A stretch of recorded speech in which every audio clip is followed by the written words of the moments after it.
কাতলা মাছগুলো ভেজে নিয়েছি, কড়াতে তেল দিয়ে দিয়েছি, এতে জিরে, গরম মশলা আর শুকনো লঙ্কা দিয়ে দিচ্ছি। তারপরে পেঁয়াজ দিচ্ছি, পেঁচা পেঁয়াজটা দিচ্ছি,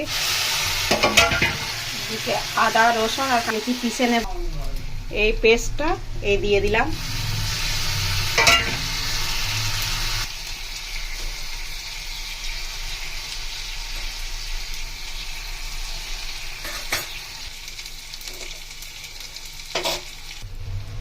দইটা দিয়ে দিচ্ছি, এই দেখুন দইটা ভালো করে ফাটিয়ে নেবেন।